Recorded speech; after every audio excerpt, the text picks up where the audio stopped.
Welcome learner, welcome to once again in my channel which is name focus to education with Priyamvada. तो अपने आज के video में, संक्षिप्त वीडियो में मैं आपको बहुत बहुत स्वागत करती हूँ।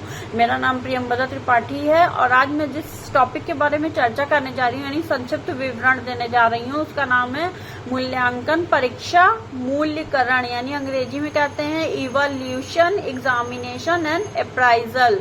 तो चलिए शुरू करते हैं, जानते हैं, समझते हैं इसको कि ये है क्या।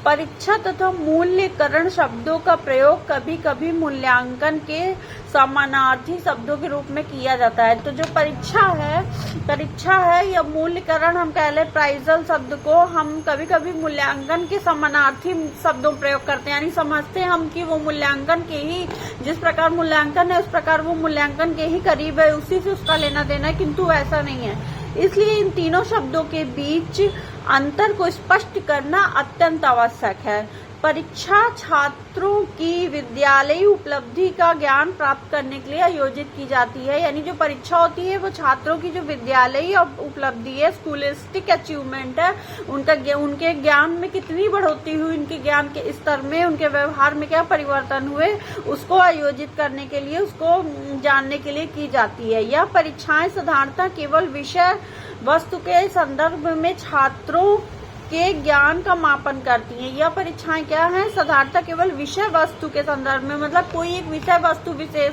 कंटेंट सब्जेक्ट हो गया किसी में, तो उनका हम मापन करते हैं उसको जानने के लिए कि उनके अंदर कितना ज्ञान अर्जित हुआ है।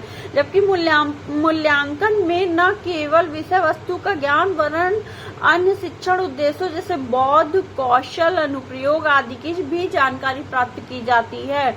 तो जबकि मूल्यांकन में क्या किया जाता है, न केवल विषय वस्तु का ज्ञान, क्योंकि जो परीक्षा होती है वो विषय वस्तु के ज्ञान के लिए होती है, और जो हम मूल्यांकन की बात कर रहे हैं, जब हम मूल्यांकन पे आते हैं तो वह है मूल्यांकन न केवल विषय वस्तु का ज्ञान वरन अन्य शैक्षिक उद्देश्य, जो टीचिंग ऑब्जेक्टिव्स होते हैं, जैसे उसके बोध, उसके ज्ञान में क्या अर्जन हुआ, उसके कौशल, स्किल डेवलपमेंट, अनुप्रयोग में आदि की जानकारी भी प्राप्त की जाती है, तथा उसकी सार्थकता का भी निर्धारण किया जाता है। वो कहाँ तक सार्थक है इसका भी निर्धारण हम मूल्यांकन में करते हैं।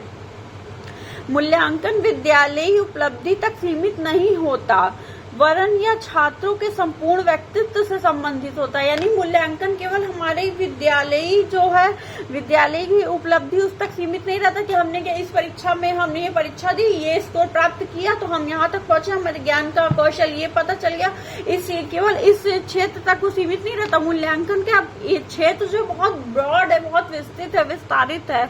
तो मूल्यांकन के जो छात्र होता है उसके व्यक्तित्व से संबंधित होता है कि उसकी ओवरऑल पर्सनालिटी का कितना डेवलपमेंट हुआ है, वो उसके अंदर बुद्धि कौशल कितना है, और उसके अंदर मतलब कि विभिन्न प्रकार के जो होने चाहिए एक विद्यार्थी के अंदर, वह पर्सनालिटी उसके बिहेवियर में झलकनी चाहिए। मूल्यांकन इसलिए आयोजित किया जाता है। परीक्षाएं सतत नहीं होती हैं, यानी परीक्षाएं जो होती हैं वो लगातार नहीं होती है, समानता सत्र के अंत में आयोजित की जाती हैं, जबकि मूल्यांकन एक सतत प्रक्रिया है जो शिक्षण अधिगम के साथ साथ सत्र पर्यंत चलती हैं। परीक्षाएं जो होती हैं वो हमारे अर्धवार्षिक हो गई या वार्षिक परीक्षाएं हो गई, हम किसी भी लेवल पे हो, हम सेकेंडरी लेवल पे, हम प्राइमरी लेवल पे, हम इवन हम हायर एजुकेशन में भी हो, तो भी इस नियम का पालन किया जाता है। लेकिन जो मूल्यांकन है वो सतत चलता रहता है, सतत चलने वाली क्रिया है। परीक्षा में प्रायः केवल मात्रात्मक प्राविधि का प्रयोग किया जाता है। परीक्षा में क्या किया जाता है? मात्रात्मक प्राविधि का प्रयोग किया जाता है, यानी उनको मार्क्स दे दिए जाते हैं इस नंबर से कि बच्चा ये बालक इस बालक से आगे है, तो ये पीछे है, first division, second division, third division, ऐसे। जबकि मूल्यांकन में मात्रात्मक प्रविधियों के साथ साथ गुणात्मक प्रविधि की भी बहुत आयता से प्रयोग में पाई जाती है। मूल्यांकन में क्या है? मात्रात्मक प्रविधियों के साथ साथ गुणात्मक प्रविधि भी बहुत आयत से पाया जाता है। यद्यपि मूल्यकरण तथा मूल्यांकन दोनों ही शब्दों का अर्थ भी मूल्य से संबंधित है, फिर भी दोनों में कुछ अंतर है, या इनके दृष्टिकोण का अंतर है, यानी दृष्टिकोण इनके कैसा है, इनकी अप्रोच कैसी है। मूल्यांकन आंतरिक दृष्टिकोण की ओर संकेत करता है। मूल्यांकन क्या करता है? हमारा जो आंतरिक दृष्टिकोण है उसकी ओर यह इंगित करता है कि हम संकेत करता है कि हम कितना कि हमारी इनसाइट कितनी आत्मनिरीक्षण किया हमने कि किस प्रकार से टीचिंग लर्निंग प्रोसेस से हम कितना ज्ञान अर्जित कर पाए, कितना कौशल अर्जित कर पाए हैं, तो इस ओर संकेत करता है। इसके विपरीत मूल्यांकन दृष्टिकोण की ओर संकेत करता है। मूल्यांकन वांछनीयता पर जोर देता है, जबकि मूल्यकरण केवल उपयोगिता को ही इंगित करता है। मूल्यांकन क्या करता है? मूल्यकरण बाहरी दृष्टिकोण मूल्यांकन जो हमारा हुआ वो अंतर दृष्टिकोण के आंतरिक दृष्टिकोण की ओर संकेत करता है, और बाह्य दृष्टिकोण की ओर संकेत करता है वो होता है मूल्यकरण।